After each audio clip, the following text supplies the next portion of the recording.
Seigneur, tu es fidèle. Tu es fidèle derrière ta parole.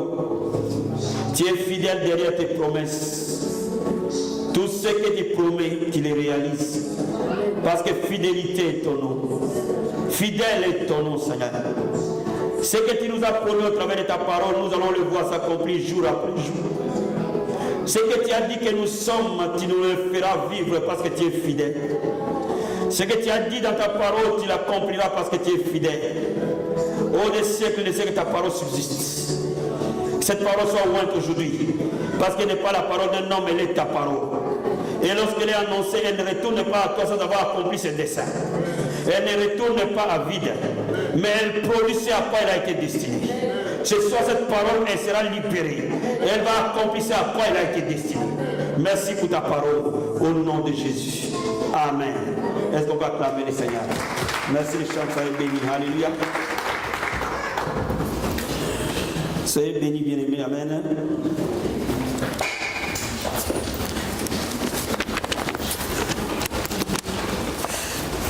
Nous nous approchons de notre dimanche de puissance. Amen. Voilà pourquoi je vais qu'on parle aujourd'hui du Saint-Esprit. L'Esprit du Seigneur. Amen. Nous allons ouvrir nos Bibles dans les livres de Jean, mais aussi dans très peu de temps, nous allons être là. Ça va être la Pentecôte. Amen. Donc il est important que nous focalisions le message dans ces temps-ci à l'Esprit de Dieu. Amen. On va lire Jean chapitre 14. Je vais vous donner les versets tout à l'heure. Jean 14. Et je veux qu'on lise le verset 18. Jean chapitre 14, verset 18. Vas-y, frère Jacques, s'il te plaît. Nous lisons la parole de Dieu. Amen. Je ne vous laisserai pas orphelin. Je viendrai à vous. Amen. Tu peux juste t'arrêter là. Vas-y, reprends-le, s'il te plaît. Je ne vous laisserai pas orphelin. Je viendrai à vous. Parole du Seigneur. Amen. Le Seigneur Jésus dit aux apôtres qui étaient avec lui pendant 3 ans. Quand vous arrivez à partir de Jean chapitre 14 jusqu'à la fin, on voit le Seigneur changer de ton. On voit le Seigneur passer dans une autre phase. Il commence à préparer l'Église. Il commence à préparer les apôtres à son absence. Mais il y a une phrase forte qu'il dit dans Jean chapitre 14, verset 18. Je ne vous laisserai pas orphelins. Je viendrai à vous. Cette parole, elle est pour nous qui sommes croyants jusqu'à aujourd'hui. Le Seigneur ne nous a jamais laissés comme des orphelins. Un orphelin est fragile. Un orphelin pleure. Un orphelin est désespéré. Et c'est pour cela qu'il utilise cette forme de phrase. Il dit, vous n'allez pas être orphelin. Même si physiquement vous ne pouvez pas me voir, mais je ne vous laisserai en aucun cas orphelin. Mais quand le peu de temps que j'ai servi Dieu, je vis que beaucoup de chrétiens sont encore orphelins jusqu'aujourd'hui. Beaucoup d'enfants de Dieu vivent des vies délaissées. Leur vie est remplie de pleurs, d'agonie, de gémissements. Mais lui nous a promis qu'il ne nous laissera pas d'orphelins. Il nous a promis que toi et moi, nous avons un Père qui veille sur nous. Un orphelin fragile. Un orphelin peut être dérouté de son chemin et de sa destinée. Parce qu'il n'y a personne qui veille sur lui. Il y a des gens qui auront voulu étudier si leurs parents étaient là. Mais ils n'ont pas pu étudier parce que leurs parents n'ont pas été là. Il y a des gens qui auront une très grande destinée s'ils avaient leurs parents avec eux. Et parce qu'ils sont restés orphelins, leur destinée a complètement changé. Aujourd'hui, le mot orphelin que Jésus-Christ dit ici, ce n'est pas être orphelin physique, mais on peut être orphelin spirituel. On peut avoir des pères et des mères physiques, mais être orphelin spirituellement. Il est parlé que je ne vous laisserai pas, je ne vous abandonnerai pas. C'est la même chose que l'Éternel dit à Josué. Ne t'ai-je pas dit, fortifie-toi, parce que je ne te laisserai pas, je ne t'abandonnerai pas. Bien aimé, le Seigneur est en train de dire à quelqu'un, peu importe la bataille, peu importe les chemins dans lesquels tu te trouves, peu importe la complexité des choses que nous avons aujourd'hui, il ne te laissera pas, il ne t'abandonnera pas. Amen. Bien aimé, il faut que tu réalises qu'il t'a promis que sa présence sera toujours là. Il dit quand il passera par les eaux, elles ne te submergeront jamais. Parce que moi, je serai avec toi. Quand tu passeras par le feu ne te consumera jamais. Parce que moi, je serai avec toi. Vous savez, parce que Dieu t'a promis qu'il sera avec toi, il introduisait par là le Saint-Esprit. Il ne sera pas avec les apôtres physiquement, mais il sera avec les apôtres spirituellement. Et c'est pour ça qu'il a dit, il est avantageux que moi je m'en aille. Parce que si je ne m'en vais pas, je ne vous enverrai pas les consolateurs. Il est avantageux pour nous qui n'avons pas vu le Seigneur Jésus-Christ de vivre le remplaçant du Seigneur. Parce qu'il veut dire à quelqu'un ce soir que le Saint-Esprit est la clé de ta victoire. Amen. Le jour où tu connais le Saint-Esprit, c'est ce jour-là que tu arrêteras de pleurer. Le jour où tu vas connaître le Saint-Esprit, le jour où tu vas connaître son ministère, le jour où tu vas connaître qui il est, le jour où tu vas connaître l'intimité qu'il va avoir avec toi, c'est ce jour-là que tu sortiras d'être orphelin. Regarde, quand ils ont pris Shadrach, Meshach, Abednego, ils les ont amenés à cette fournaise de feu. Et les gens même qui les ont amenés à cette fournaise de feu ont été consumés par le même feu. Cela veut dire que cette fournaise de feu, personne ne pouvait les supporter.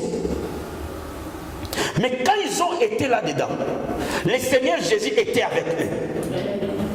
Quand le roi est venu, il dit, la quatrième personne ressemble au Fils de Dieu.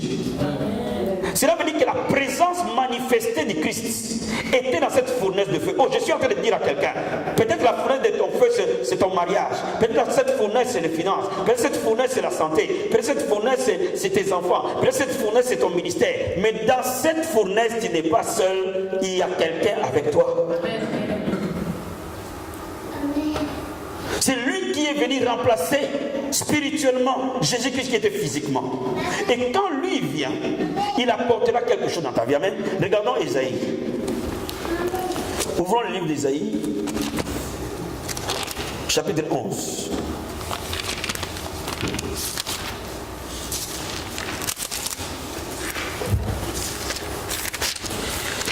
Je vais qu'on lise le verset 2. Ésaïe, chapitre 11. 2, s'il vous plaît. Nous lisons la parole de Dieu. L'Esprit de l'Éternel reposera sur lui. Esprit de sagesse et d'intelligence. Esprit de conseil et de force. Esprit de connaissance et de crainte de l'Éternel. Une seconde, s'il te plaît. L'Esprit de l'Éternel reposera sur lui. Amen. L'Esprit de sagesse et d'intelligence. Amen. Esprit de conseil et de force. Amen.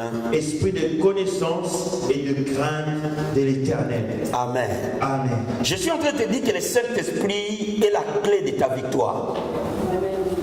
Quand il viendra dans ta vie, il amènera 4 choses essentielles. Et ces choses dans ta vie te rendra victorieux. Ces choses dans ta vie te rendra vainqueur, quelle que soit la bataille que tu connais.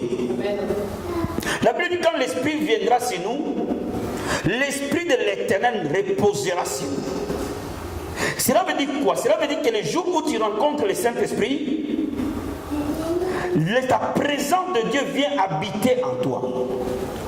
Et c'est pour ça qu'on l'appelle l'Esprit de l'Éternel. Bien aimé, Pierre a vécu avec Jésus. Pierre a mangé avec Jésus. Pierre était séparé de Jésus physiquement. Mais toi, tu ne seras plus séparé de Dieu physiquement parce que le Saint-Esprit ne va pas être à côté de toi. Il va venir habiter dans ton esprit. Quand le Saint-Esprit vient dans ta vie, bien-aimé, c'est comme cette bouteille d'eau. C'est comme si ton esprit était là. Et le jour où tu reçois Jésus, il remplit cette bouteille par le Saint-Esprit. Cela veut dire quoi? Cela veut dire que le Saint-Esprit vient complètement habiter dans ton esprit. Et quand il habite dans ton esprit, vous êtes complètement mélangés. Cela veut dire que dans ton esprit, on ne distinguera plus ton esprit à toi avec l'esprit de Dieu. L'esprit de Dieu vient se mélanger à ton esprit. À ce moment-là, Dieu communique avec toi de l'intérieur vers l'extérieur. Amen. Mais tout ce qui te concerne, le Saint-Esprit va commencer à te parler de cela. Par son omniscience qui habite en toi. Mais je suis en train de te dire, la présence de Dieu ne dépendra pas du lieu où tu es. Parce que généralement nous pensons que la présence de Dieu est dans ces bâtiments ici. Non, la présence de Dieu va habiter dans ton esprit à toi. Et comme ton esprit ne peut pas être séparé de ton corps, partout où ton corps est, Dieu est. Amen. Quelqu'un peut me dire Amen. Quelqu'un peut me dire Amen. Quand l'Esprit de l'Éternel se posera sur toi, quand vous lisez la Bible, toutes les fois qu'un homme voulait accomplir quelque chose d'élevé, la Bible dit, l'Esprit de l'Éternel les saisit. Regardez quand Gédéon devait affronter ses adversaires, l'Esprit de l'Éternel les saisit. Quand Samson devait affronter les Philistins, l'Esprit de l'Éternel les saisit. Toutes les fois que l'homme pouvait accomplir quelque chose d'élevé, l'Esprit de l'Éternel les saisit. Mais dans l'ancienne alliance, l'Esprit de l'Éternel les saisissait et les laissait. Mais dans la nouvelle alliance, il ne te saisit pas, il vit au-dedans de toi. Et c'est pour cela que nous, les chrétiens de la nouvelle alliance, nous devenons des temples du Saint-Esprit. Cela veut dire que nous devenons l'adresse du Saint-Esprit. Si on veut trouver le Saint-Esprit, on va le trouver dans les corps des fidèles. Si on veut trouver le Saint-Esprit, on va le trouver dans les corps de Sœur Marie-Lise. Si on veut trouver le Saint-Esprit, on va le trouver dans les corps de Frère Franck. Il est au-dedans de toi. Bien-aimé, tu n'as plus à chercher Dieu. Dieu est au-dedans de toi. Tu n'as plus à chercher sa présence est au-dedans de toi. Il habite dans ton esprit. Maintenant, l'unique chose que tu dois faire, c'est d'apprendre comment l'Esprit de Dieu qui est en toi, tu dois le stimuler pour qu'il agisse. Mais pourquoi les enfants de Dieu sont dépourvus? Parce que laisse-moi te dire, les problèmes qui te dérangent, le Saint-Esprit les résout en une seconde. Laisse-moi te dire, les problèmes qui te tracassent, lorsque tu veux mettre ton intelligence là-dedans, tu n'arrives même pas à réfléchir deux fois. Bien, mais le Saint-Esprit va les résoudre en une fraction de seconde. Mais le Saint-Esprit là, tu ne le cherches plus dans un bâtiment, tu ne le cherches plus dans un homme, mais il habite au-dedans de toi. Il apporte avec lui toute sa connaissance, toute sa puissance, toute sa gloire. Bien, mais il faut que tu comprennes une chose. Au-dedans de toi habite la puissance miraculeuse de Dieu. Au-dedans de toi habite la sagesse infinie de Dieu. Au-dedans de toi habite la force infinie de Dieu. Va juste puiser au-dedans de toi, tu les trouveras. Quelqu'un peut me dire Amen? Quelqu'un peut me dire Amen? Quelqu'un peut me dire Amen? La question qui se pose, comment pourrais-je activer le Saint-Esprit qui est en moi? Parce qu'il me l'a déjà donné. L'unique chose de la nouvelle alliance qu'on est appelé à faire, c'est de mettre le Saint-Esprit qui est en nous en activité. Parce que ton esprit, vous savez la différence entre l'esprit et l'âme? L'âme est le domaine de la pensée, de la réflexion, des émotions. Mais l'esprit est le domaine de l'adoration. L'homme adore par son esprit, pas par son intelligence. Lorsque tu actives l'adoration dans ta vie, tu actives le Saint-Esprit qui est en toi. Voilà pourquoi on te dit quand tu viens à l'église, danse. Mais même si tu es malade, danse. Même si tu es venu abattu, mais quand tu entres ici dans ces loups, Amen. quand tu es en train de les faire, tu vas commencer à activer la puissance qui est en toi. Et tu vas constater une chose, que celui qui est en toi est plus grand que celui qui est dans le monde. Amen. Quand nous louons Dieu, quand nous adorons le Seigneur, nous activons le Saint-Esprit qui est en nous. Quand nous prions en esprit, nous activons le Saint-Esprit qui est en nous. Quand nous célébrons, nous déclarons, nous activons le Saint-Esprit qui est en nous. L'unique chose que toi et moi nous devons faire, c'est d'apprendre à ne pas mettre le Saint-Esprit au chômage. Dis à ton voisin, ne mets pas le Saint-Esprit au chômage. Il veut agir au travers de toi. Il veut agir chaque jour en toi. Chaque jour qui s'élève, il veut agir en toi. Laisse-moi te dire, lorsqu'il vient habiter en moi, 24 heures sur 24, 7 jours sur 7, il est actif. Le Saint-Esprit n'est pas actif quand il prie. Non. Même quand il dort, il est actif. Amen. Parce qu'il habite en toi. Celui qui habite en toi ne dort ni ne sommeille. C'est toi qui dors, mais lui ne dort pas. Et parce qu'il habite en toi, il veille 24 heures sur 24, 7 jours sur 7. Laisse-moi te dire, vous n'avez jamais rêvé que vous dormiez et qu'un démon vient t'embêter et tu te lèves, tu dis au nom de Jésus, ou tu ne combats pas. Mais qui combat? C'est l'Esprit de Dieu qui est en toi. Pendant que toi tu dors, lui il est éveillé. Amen. Pendant que tu marches, lui il est éveillé. Mais il faut que tu comprennes une chose. Le diable ne peut jamais te vaincre parce que toi, le Saint-Esprit habite en toi. L'unique chose que le diable peut faire, c'est que tu doutes de qui tu es. Dis à ton voisin, ne doute plus de ce que tu es. Parce que le Saint-Esprit t'a été donné. Il habite au-dedans de toi. Tu les sentiras. Il y a d'autres moments tu ne les sentiras pas. Mais la Bible dit ceux qui connaîtront leur Dieu agiront avec fermeté. C'est ce que tu connais qui marque la différence. Si tu connais que tu as le Saint-Esprit en toi, la Bible dit quand l'ennemi viendra, comme un flot de la mer, l'Esprit le mettra en déroute. Donc bien, quand tu as le Saint-Esprit, dors. Amen. Quand l'ennemi viendra, comme un flot de la mer, l'Esprit de Dieu le mettra en déroute. Bien, mais je suis en train de te dire, l'Esprit de Dieu est en toi. Amen. Cela veut dire quoi? Quand vous venez à l'église, c'est comme si on amenait, vous savez, des voitures électriques. On les amène pour que la batterie soit rechargée. L'église n'a pour mission que de recharger la batterie qui est en toi. L'église n'a pour mission que d'activer le Saint-Esprit qui est en toi. Et quand tu sors de l'église, ton esprit est assez actif et tu le laisseras agir en toi. Quand la Bible parle de l'Esprit de l'Éternel, on parle de la présence de Dieu. Mais laisse-moi te dire, Dieu a 3 dimensions de sa présence. Alléluia. Il y a la présence où il habite pleinement dans ton esprit. Et on ne fait plus la distinction entre toi et lui. Vous n'avez jamais posé la question qu'il y a des moments où Dieu te parle et tu as l'impression que ce sont tes pensées. Et tu te poses la question en disant non, ce n'est pas moi, ce n'est pas le Saint-Esprit, ce sont mes pensées.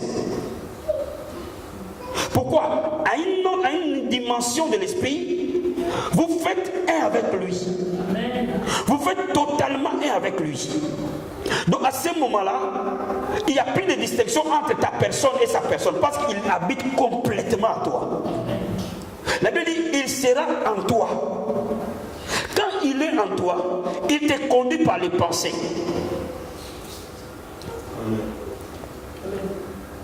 Quand il est en toi, il te dirige par l'intérieur. Et c'est pour ça que vous savez, beaucoup d'enfants de Dieu ont du mal à vivre la gloire de Dieu. Pourquoi? Parce qu'ils veulent parfois que je prophétise sur vous en étant en transe. Laisse-moi t'expliquer. Je peux être dans mon bureau, que je sois en transe ou pas. Si je te dis quelque chose, sache-le que c'est le Saint-Esprit qui te dit. Amen.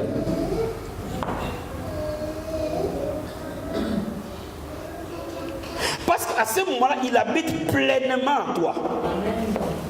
La Bible dit en lui habitait corporellement la totalité de la divinité. Cela veut dire quoi? Cela veut dire que quand le Saint-Esprit habite en toi, tu ne fais plus la distinction entre tes pensées et ses pensées. Toutes les pensées qu'il met en toi, conforme à la parole de Dieu, agit dessus. Amen. Mais la Bible nous dit, il sera avec toi. Il sera en toi, il sera avec toi, il sera sur toi. Il sera avec toi quand il te conduit par des visions, par des rêves, par la prophétie.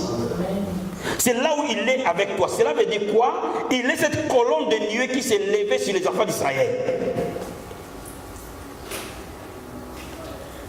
Beaucoup d'enfants de Dieu échouent pourquoi dans leur vie? Parce qu'ils ne savent pas que le Saint-Esprit est en toi. Quand tu es un enfant de Dieu, tu dois savoir comment Dieu te parle.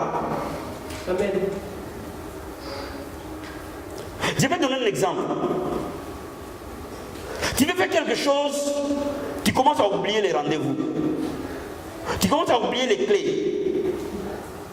Alléluia. Le Saint-Esprit est en train de te parler.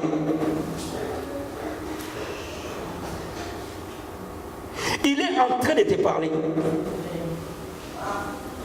Quelqu'un te rencontre, te propose quelque chose de bien. Mais tu n'es pas attiré par ça. Le Saint-Esprit est en train de te parler. À ce moment-là, il te parle de l'intérieur. Il est en toi. Mais il est aussi avec toi quand tu dors, tu rêves. Il te montre par des visions. Il est avec toi. Il est en train de te révéler les choses qui doivent arriver. Il est en train de te révéler les choses que tu vis. Il est en train de te révéler parfois des choses passées que tu as complètement oubliées, mais qui peuvent bloquer ta vie et qui peuvent influer sur ta vie de prière. À ce moment-là, le Saint-Esprit te commence à te parler. Lorsque un enfant de Dieu a le Saint-Esprit, il ne peut pas faire 3 mois, ne pas rêver. C'est pas normal. Oh non, moi je ne rêve pas. Ou alors je rêve, mais j'oublie les rêves. Non, parce que les rêves et les sons sont le langage du Saint-Esprit. C'est par là qu'il veut te conduire. Mais tu ne trouveras jamais dans la Bible le nom de Marie qui va épouser. Tu peux lire toute la Bible, mais tu ne le trouveras pas. Mais quand le Saint-Esprit est avec toi, tu peux avoir 4 prétendants. Tu verras dans un rêve, c'est lui que Dieu a prévu pour toi. Amen. Mais il vous a dit qu'il ne vous laissera pas offrir. C'est-à-dire que vous ne pouvez pas marcher comme les païens. Dis Amen. Bien aimé, là où les païens échouent, tu ne peux pas échouer, bien aimé, parce que le Saint-Esprit connaît toutes choses. Amen. Quand il sera avec toi, il te parlera quand tu te lèveras, il te parlera quand tu dormiras, il te parlera quand tu seras conduit. Mais il est aussi sur toi. Quand il vient sur toi, c'est pour que tu accomplisses une œuvre. Donc laisse-moi te dire, le Saint-Esprit par sa présence, il demeurera éternellement avec toi jusqu'à la fin de tes jours. Apprends seulement à les connaître. Apprends seulement à l'écouter. Mais quand il vient aussi, il viendra comme esprit de sagesse et d'intelligence. Alléluia. En tant qu'esprit de sagesse et d'intelligence, le Saint-Esprit va te donner 2 choses. Il va te donner l'information, il va te donner la direction.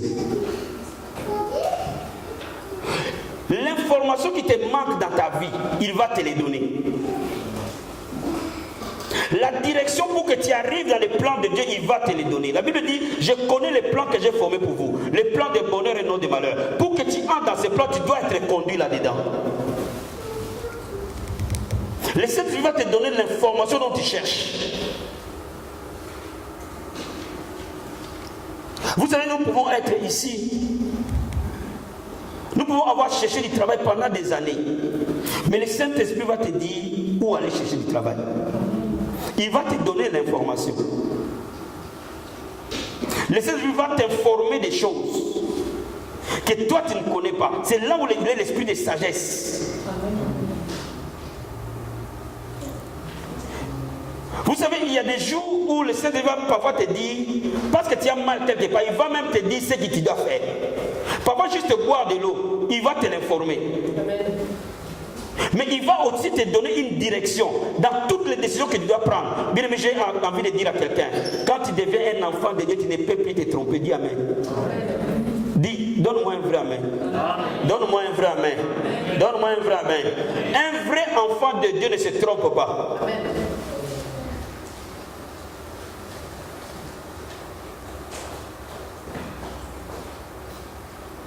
Quand tu deviens un véritable enfant de Dieu, conduit par l'Esprit, ta vie n'est plus un mystère. Il te remplira de conseils et de forces. La Bible dit dans Psaume 139, où irai-je loin de ta face? Où me cacherai-je loin de ton esprit? Même si je me cache sous l'eau, ta main me conduira. Ça veut dire quoi? Ça veut dire qu'à chaque instant de ta vie, Dieu te connaît. Il connaît les nombres de cheveux qui sont sur ma tête et sur ta tête. Donc ça veut dire qu'il connaît chaque moment de ta vie, du jour où tu es et du jour où tu mourras. La Bible l'appelle Alpha et Oméga. Cela veut dire quoi? Avant que je vienne, il sait quand est-ce que je naîtrai, quand est-ce que je mourrai. Chaque moment de ma vie, il le sait. Voilà pourquoi tu ne peux pas lutter dans la vie. Celui qui connaît le Saint-Esprit connaît pourquoi il est venu sur terre. On n'est pas sur terre par hasard. Mais je suis en train de te dire que tu n'es pas ici par hasard. Amen. Ta vie, elle n'a pas de sens. Pourquoi? Parce que tu ne sais pas pourquoi tu es sur terre. Le jour où tu sais pourquoi tu es sur terre, c'est le jour-là que ta vie va prendre un autre sens.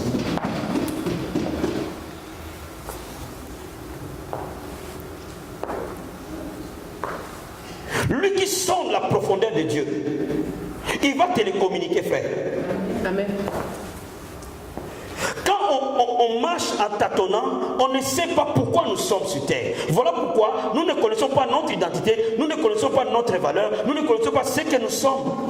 Amen. Vous savez, parfois, moi j'ai pitié quand je vois les païens vous maltraiter.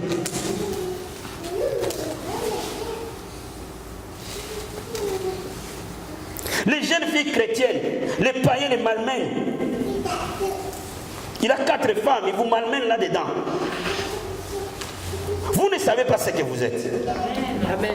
Parce que le jour où vous savez ce que vous êtes, c'est ce jour-là que vous allez dire que toi tu as besoin de moi, moi je n'ai pas besoin de toi. Dis Amen. Amen. Dis Amen. Est-ce que tu peux comprendre ce que je suis en train de dire? Je dis que c'est toi qui as besoin de moi. Moi je suis ta lumière. Est-ce que quelqu'un peut comprendre ça? Amen. Aujourd'hui, le monde a changé de rôle. Ceux qui devaient être lumière sont devenus des ténèbres pour suivre ceux qui sont dans les ténèbres. Vous savez, lorsqu'un aveugle conduit un autre aveugle, ils tombent tous les deux dans un trou. Dis à ton voisin, je connais mon identité. Je connais mon... Dis-lui, je connais mon identité. Je connais qui je suis. Parce que je suis rempli du Saint-Esprit. Je suis la lumière partout où je suis. Je suis la lumière partout où je mets mes pieds. Est-ce que vous êtes en train de me saisir ce soir? Est-ce que vous êtes en train de saisir ce soir? Mais quand il y a le Saint-Esprit en toi, tu dois tellement rayonner que même les païens les plus classiques, ils vont savoir que tu as Dieu. Parce que quand tu as le Saint-Esprit en toi, tu peux commencer à décrire quelqu'un sa vie. Amen. Amen. Oh my God, quelqu'un peut me donner un amen? Quelqu'un peut me donner un amen? Il n'y a pas longtemps, j'étais dans le bureau, j'étais en train de parler avec un frère et sa femme. Je lui donnais exactement les détails de sa vie. Vous savez, quand j'étais en train de lui parler, lui-même, il terminait ma phrase. Est-ce que vous comprenez ce que je veux dire? Je dis, mais pasteur, la phrase est terminée. Donc, en fait, moi, je lui donne un bout, lui, il complète l'autre bout. C'est-à-dire qu'on était dans une synchronisation totale. Comment un homme peut avoir autant d'informations sur un autre si ce n'est pas par le Saint-Esprit? Mais je suis en train de te dire, Dieu t'a donné son trésor afin que tu saches marcher avec lui. Mais si tu l'ignores, tu ne peux pas aller loin. Mais quand tu es père, tu es mère de famille, avant que la chose bonne ou mauvaise arrive à un de tes enfants, tu le sais. Amen. Quelqu'un peut me donner un amen? Quelqu'un peut me donner un amen? Mais quand tu es une femme remplie du Saint-Esprit, ton mari fait de mauvaises connaissances. Je donne un exemple. Il t'a rien dit. Mais le matin avant de partir, il dit, tes gens là avec qui tu vas boire, ces gens-là vont te tuer. Bien, mais il ne t'a pas parlé de là où il va boire. Il ne t'a pas dit là où il passe. Mais toi, tu le sais où il va. Bien, mais Dieu est omniscient et omniprésent. Ça veut dire que chacun de nous, avant que vous veniez ici, Dieu savait où est-ce que vous étiez. Jésus-Christ pouvait dire à Nathanaël, quand on t'appelait sous le figuier, je t'ai vu. Il t'a vu comment? Par le Saint-Esprit. Quelqu'un peut me donner un amen? Quelqu'un peut me donner un amen? Bien, mais quand il y a le Saint-Esprit, le monde devient petit. Et je suis en train de te dire, il n'y a aucun supermarché où tu pourras acheter le Saint-Esprit. Alléluia. Amen.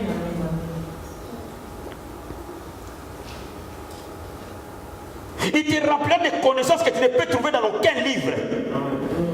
Il te remplira de savoir que tu ne pourras trouver dans aucune université. Mais quand tu as le Saint-Esprit, tu as les savoirs de la vie. Dis amen.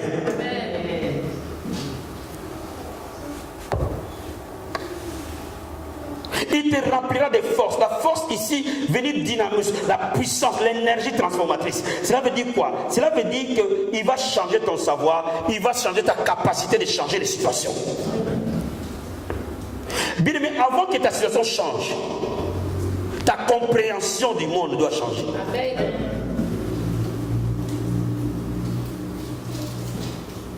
Je vais dire à quelqu'un, ce que tu sais déterminer, ce que tu deviendras.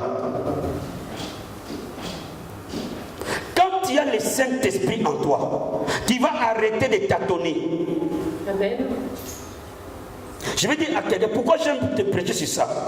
Je peux te prophétiser comme je veux. Mais la Bible dit, nous prophétisons en partie, nous connaissons en partie. Cela veut dire qu'il y a que le Saint-Esprit qui connaît réellement ta vie. Amen. Et à chaque moment ou à chaque instant où tu seras, il sera là en toi, en train de te communiquer au même moment. Amen.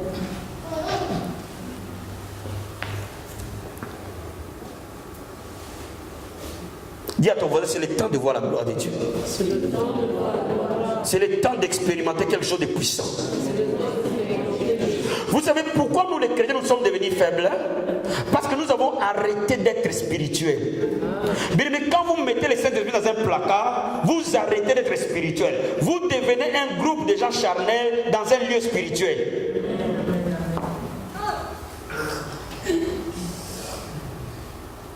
Mais le jour où le Saint-Esprit reprend sa place, c'est ces jours-là que tu deviens prophétique. C'est ces jours-là, quelle que soit la bataille où tu es, tu sauras la porte où elle se trouve. Bien aimé, tu sentiras au-dedans de toi. Parfois, le Saint-Esprit va te pousser comme il a poussé Jésus dans le désert. Parfois, à des moments, il sait quelle bataille qui est en train d'arriver. Parfois, tu ne le sais pas, mais lui, il le sent déjà dès le départ. Il te pousse. Tu arrives à 2h du matin, le sommeil est parti. Tu ne sais pas pourquoi le sommeil est parti. Bien aimé, il te le fait une fois, deux fois, trois fois. Il est en train de te dire, lève-toi, mets-toi en prière. Quelqu'un peut dire amen. Quelqu'un peut dire amen. Parce que lui, il sait que dans ton environnement, les ennemis sont arrivés. Mais toi, tu ne le sais pas. Mais lui, il essaie de dormir le sommeil. Alléluia. Alléluia. Alléluia. Alléluia. Est-ce que vous me cessez? Aussi les chrétiens devenaient sensibles à l'esprit. Si nous pouvons être sensibles à l'esprit, nous ne pouvons plus jamais être identiques.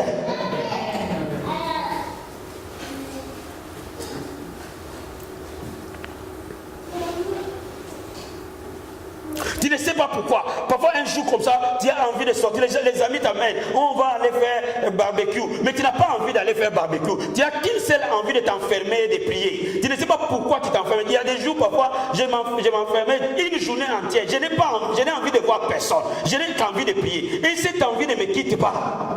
Amen. Après que tu sais que tu es parfois par toi, quelque chose s'est passé. Bien, mais tu sais que le Saint-Esprit veut t'utiliser pour sauver un accident quelque part. Oh bien, mais si les gens sont sensibles dans l'esprit, ils peuvent arriver, le Saint-Esprit peut les utiliser à un moment donné. Tu arrives dans un endroit, ce n'était pas prévu, tu commences à prier. Tu ne sais pas pourquoi tu es en train de prier. Tu pries, jusqu'à ce que tu sentes la paix envahir ton âme. Et peut-être devant toi, la mort était là. Où sont ces chrétiens-là? Où sont devenus ces chrétiens? Où sont passés ces chrétiens? Vous n'allez plus demander des miracles. Les miracles vont vous accompagner. Parce que les miracles sont en vous. Ils vont commencer à sortir d'eux-mêmes. Je vais dire à quelqu'un ce soir, il était strictement interdit d'échouer. Dis amen. Dis amen. Dis amen. J'ai dit, il t'est strictement interdit de mourir dans l'amertume dans l'âme. Vous savez, les païens, quand ils meurent, parfois ils meurent avec l'amertume. Qu'on me montre un seul homme de l'esprit dans la Bible qui est mort avec l'amertume, il n'y en a pas. Tous ceux qui ont marché avec Dieu, ils sont morts d'une bonne mort. Amen. Ils ont accompli les jours. L'apôtre Paul a dit, j'ai combattu le bon combat de la foi, maintenant la couronne m'est réservée. C'est-à-dire qu'il a fait ce qu'il devait faire. Et il savait maintenant, il ne meurt pas, il retourne chez lui. Quelqu'un peut me donner un amen? Quelqu'un peut me donner un amen? Quelqu'un peut me donner un amen? Bien, mais je suis en train de te dire, il faut que tu deviennes spirituel. Dis à ton voisin, deviens spirituel. Et tu ne peux être spirituel que le jour où tu connais le Saint-Esprit. Amen.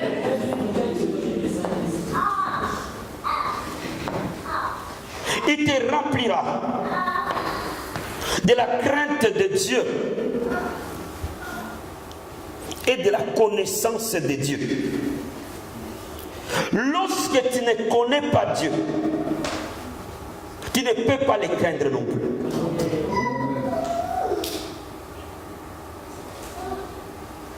Ceux qui craignent Dieu, c'est parce qu'ils connaissent Dieu qu'ils le craignent. Mais ceux qui ne craignent pas Dieu, parce qu'ils n'ont jamais connu Dieu. Mais le jour où le Saint-Esprit te révèle Jésus, le jour où te révèle sa beauté, le jour où te révèle certainement qui il est, parce qu'il n'y a aucune parole qui peut te révéler Jésus, s'il te plaît. Vous savez, tu peux naître à l'église sans connaître Jésus. Tu peux grandir à l'église, fils de pasteur, fils de maman pasteur, mais tu ne connais pas Jésus-Christ. Tu es venu par habitude, par tradition. Tu n'as aucune expérience personnelle avec Jésus. Tu entends les mêmes messages. Vous savez, tu peux être à l'église tellement longtemps que juste le pasteur donne le message, tu connais le verset qui suit. Ce n'est pas ça ce qui te fera connaître Jésus-Christ. Connaître Jésus-Christ, c'est seul par l'Esprit que Dieu peut te révéler les choses de l'Esprit. Ce n'est que par l'Esprit que tu peux connaître les mystères du royaume.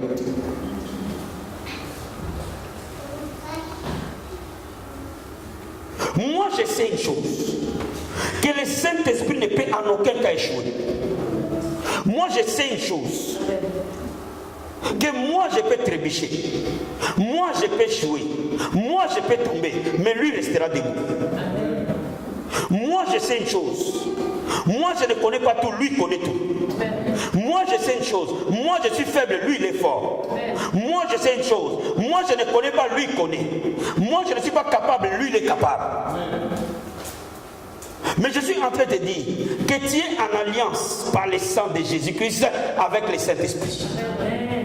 Laisse-moi te dire, dans la Bible, un jour on va prêcher sur les alliances. Pourquoi les alliances sont dans la Bible? Parce que dans la Bible, l'alliance symbolisait un contrat entre un faible et un fort. Laisse-moi t'expliquer très bien et tu vas me comprendre. Dans la Bible, les alliances se tissaient entre deux parties. Et généralement, un faible tissait alliance avec un fort. Cela veut dire quoi? Cela veut dire que moi, la personne qui est faible se met en alliance avec quelqu'un qui est fort. En lui disant, voilà les clauses de notre alliance. Si les ennemis viennent m'attaquer, toi tu viendras me secourir. Amen. Parce que moi je suis en alliance avec toi. Et en contrepartie, moi je te donnerai ceci ou cela. Donc cela veut dire quoi? Ils étaient en contrat. Celui-là qui était faible, le jour où il devient en alliance avec un fort, il devient fort. Parce que tu ne peux plus le toucher. Amen. Le jour où tu viens le toucher, le fort vient intervenir. Est-ce que vous me comprenez? Est-ce que vous me comprenez? Laisse-moi te donner un deuxième exemple. Le jour où la femme d'un monsieur qui est en alliance, je donne l'exemple, Macron est devenu président, amen. Mais laisse-moi te dire, les jours où Macron est devenu président, l'Élysée, sa femme aussi y entre. Amen.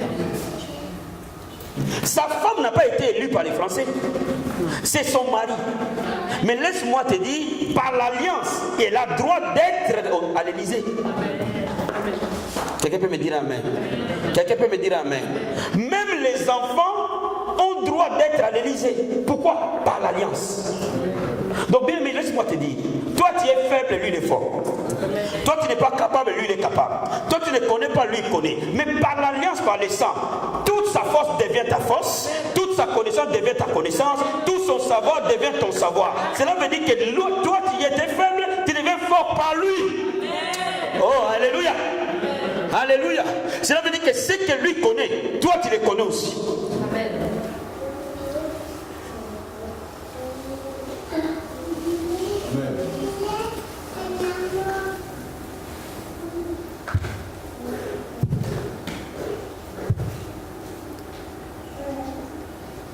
Dis à ton voisin, je ne serai jamais opprimé. Je ne serai jamais opprimé. Parce que je suis en alliance avec le Seigneur Jésus-Christ. Et il m'a donné le Saint-Esprit. Comme les arts de l'Esprit. Vous savez, quand on appelle art, cela veut dire quoi? Quand il y avait alliance, le fort devait cacheter l'alliance. Il devait mettre un sceau sur l'alliance qui montrait que ces faibles m'ont protégé avec un sceau. Et la Bible dit, c'est ce qu'on appelle les arts, les gages. Et le Seigneur nous a donné un sceau qu'on appelle le Saint-Esprit, gage de notre protection. Quelqu'un peut dire amen? C'est pour ça que la Bible dit que nous avons les arts de l'esprit. Nous sommes cachetés. Vous savez, le diable met les sceaux sur les siens. Mais parfois, toi, tu ne sais pas. Tu as un sceau. Laisse-moi te dire, peut-être que tu oublies, ou peut-être que tu ignores les sceaux de Dieu sur toi. Amen. Et ces sceaux-là, c'est quoi? C'est le Saint-Esprit. Et quand l'ennemi vient vers toi, si vraiment tu es un vrai chrétien, les sorciers doivent voir les sceaux. Si réellement tu es un vrai chrétien, les magiciens doivent voir les sceaux. Si vraiment tu es un vrai chrétien, les occultistes doivent voir les sceaux. Si tu es vraiment un vrai chrétien, même les hommes normaux doivent voir les sceaux. Parce que nous avons les arts de Dieu. Ça veut dire que sur nos visages, il y a des sceaux de Dieu. Oh. C'est ça le Saint-Esprit, frère.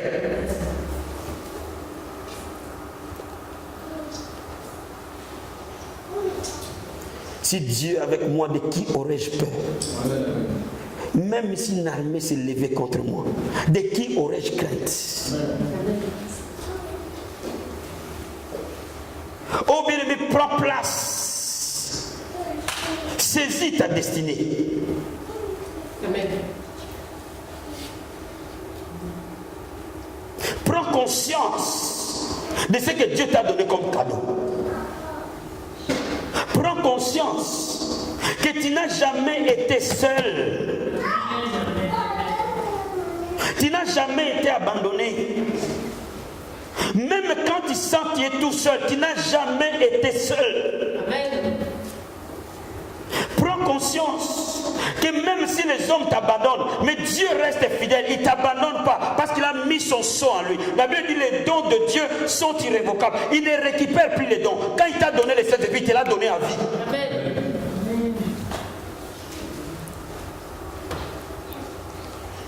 Ce soir, je veux que toi et moi, nous stimulons quelque chose qui est dedans de nous. Amen.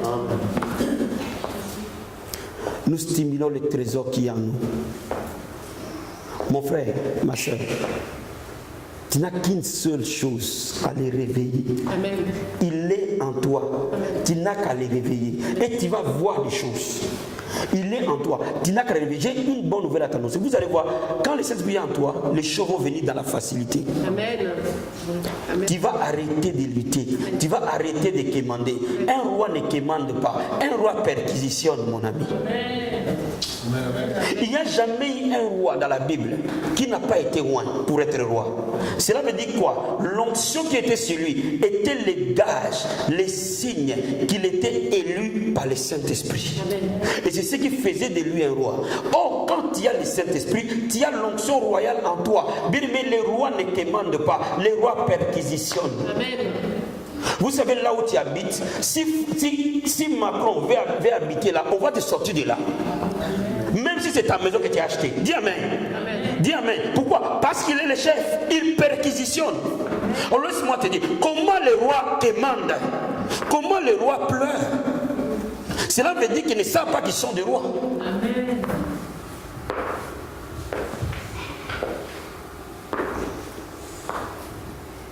Je vais dire à quelqu'un, prends la position que Dieu a décidée pour toi.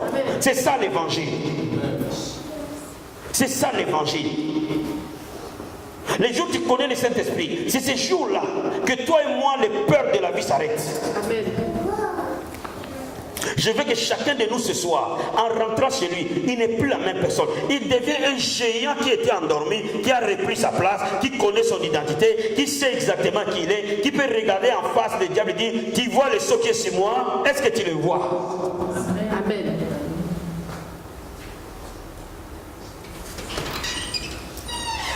Alléluia. Alléluia. Alléluia.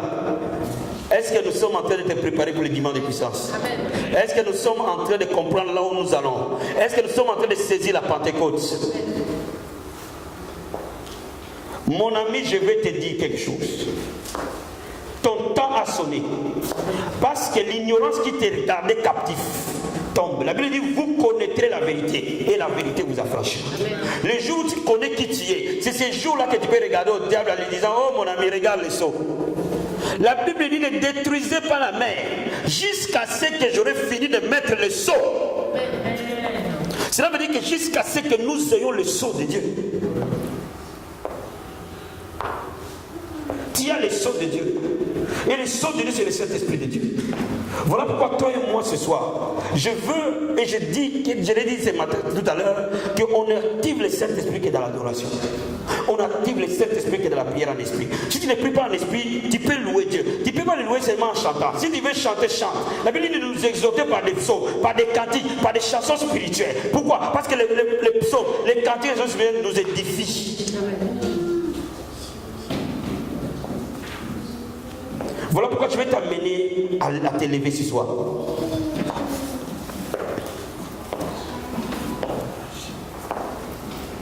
Oh, merci Saint-Esprit de Dieu. Merci Seigneur. Nous te rendons gloire et honneur.